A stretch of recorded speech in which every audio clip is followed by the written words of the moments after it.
Good morning students. मैं Pankaj Sharma, DSM inter college Bahadurpur Mishra से।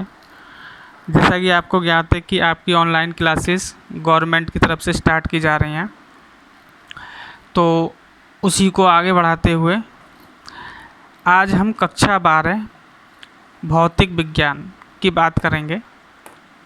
इसका पहला चैप्टर है इलेक्ट्रिसिटी, विद्युत आवेश एवं क्षेत्र।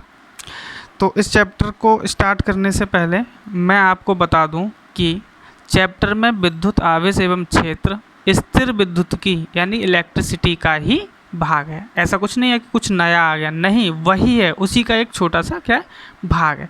अतः आपको चैप्टर समझने से पहले स्थिर विद्युत की समझना बहुत ज़रूरी है। जब तक आप उसको नहीं समझेंगे तब तक आप इस चैप्टर को पूर्णतः नहीं समझ पाएंगे। चलिए स्टार्ट करते हैं। सबसे पहला टॉपिक आता है स्थिर विद्युत की यानी कि इलेक्ट्रिसिटी। अब भाई इलेक्ट्रिसिटी तो हमने सुन लिया। इलेक्ट्रिसिटी दो शब्दों से मिलकर बना है, एक तो इलेक्ट्रो प्लस सिटी। इलेक्ट्रिसिटी दो शब्दों से बना है, तो इलेक्ट्रो का मीन्स क्या होता है? आवेश। इलेक्ट्रो का मीन्स क्या होता है?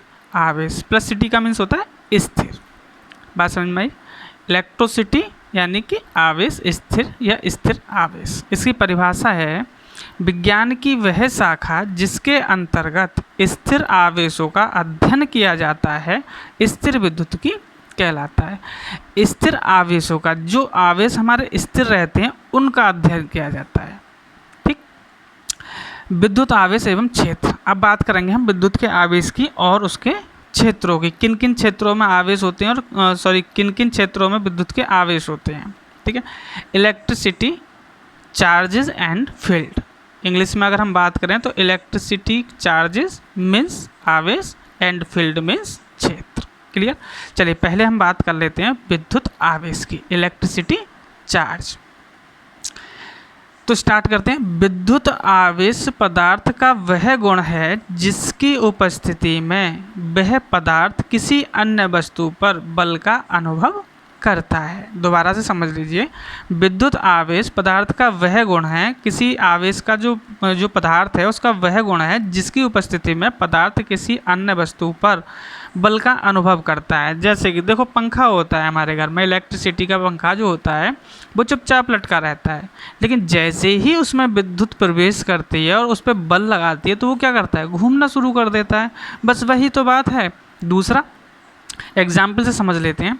यदि किसी आवेशित छड़ को कागज के टुकड़ों के पास लाया जाता है तो कागज के टुकड़े उस छड़ पर चिपक जाते हैं, जबकि बिना आवेशित छड़ को नहीं चिपकते। जो बिना आवेशित छड़ है उस पर नहीं चिपकते। अब इसको समझ लेते हैं। देखो, जब हम छोटे बच्चे थे तो क्या करते थे कि स्केल को लिया और अपने बालों में घिसना स्टार्ट कर दिया। जब हम बालों में उसको घिसते थे और घिसने के बाद जैसे ही हम ज़मीन के पास ले जाते थे, जब फील्ड में जब बैठे होते थे ज़मीन के पास ले जाते थे, तो जो फील्ड में सूखी हुई घास के छोटे छोटे टुकड़े होते थे वो उस स्केल पे चिपक जाते थे, उनको अपनी तरफ आकर्षित कर लेता था। भाई क्यों आकर्षित कर लेता था?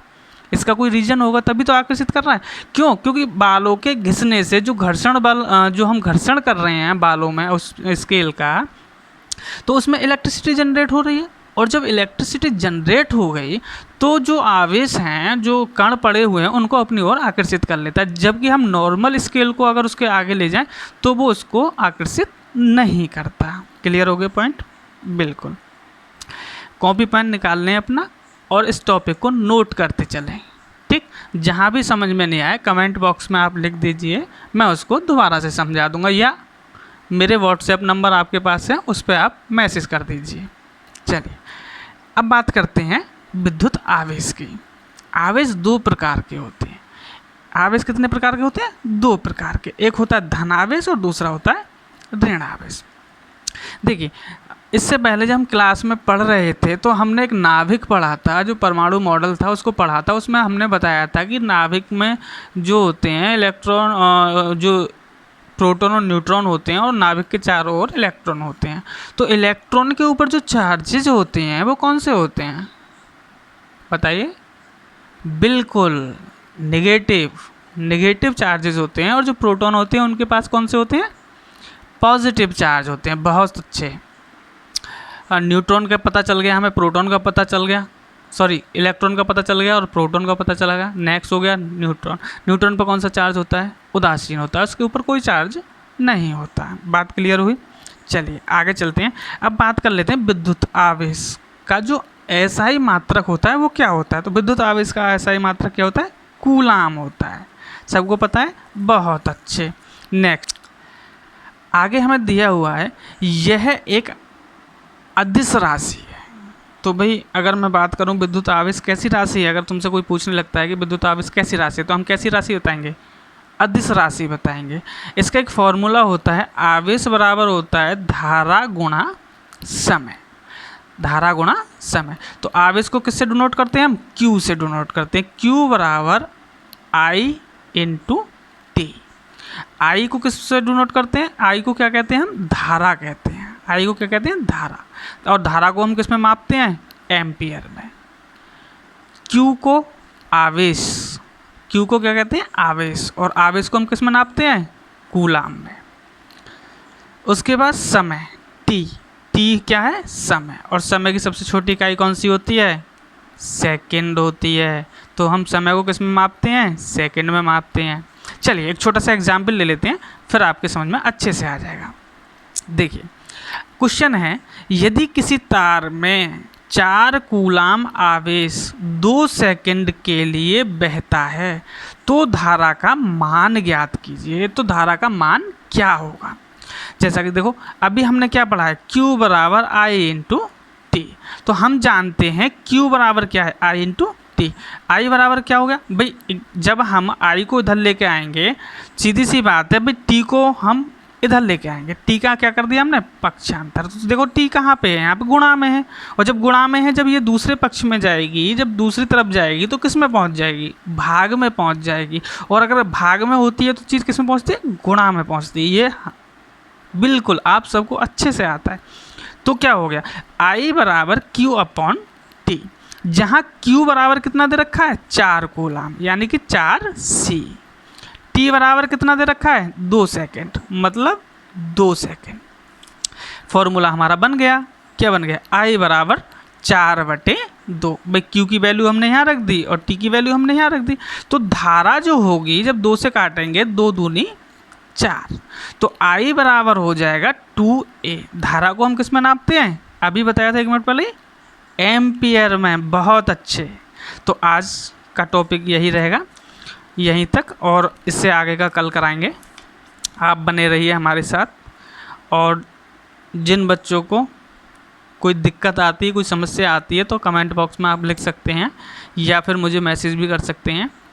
और कोरोना का विशेष ध्यान रखना है। क्यों? क्योंकि कोरोना एक ऐसी जानलेवा बीमारी है जिससे कई देश पीड़ित हैं, बहुत लोग परेशान हैं। इसका इलाज नहीं मिल पा रहा है। डॉक्टर लगातार कोशिशों में लगे हुए हैं इसकी वैक्सीन निकालने को, लेकिन वैक्सीन नहीं बन पाई है अभी। ठीक है, तब तक के लिए, जब तक वैक्सीन ना बन जाए, हम अपने घरों में सुरक्षित हैं। घरों में रहें, अपने बहन भाइयों के साथ, माता पिता के साथ, घर से बाहर ना निकलें। और अगर किसी वजह से इमरजेंसी निकलने की आवश्यकता पड़ती है तो अपने मुंह पे मास्क ज़रूर लगा लें। मास्क ना हो तो गमछा बांध लें। अगर घर में सैनिटाइज़र है तो बहुत अच्छी बात है। सैनिटाइज़र नहीं है तो साबुन भी सैनिटाइज़र से अच्छा काम करती है। कहीं भी जाएं, कुछ भी करें, हाथ को अच्छे से धोएं, कम से कम 10 सेकंड तक उनको धोएं। ठीक है, तो बच्चे आज का लेक्चर यहीं तक था। इससे आगे हम कल पढ़ेंगे। घर में रहिए, सुरक्षित रहिए और दूसरों को भी सलाह दीजिए। चैनल को सब्सक्राइब कर लीजिए। नेक्स्ट वीडियो नेक्स्ट टाइम मिलेगी। धन्यवाद।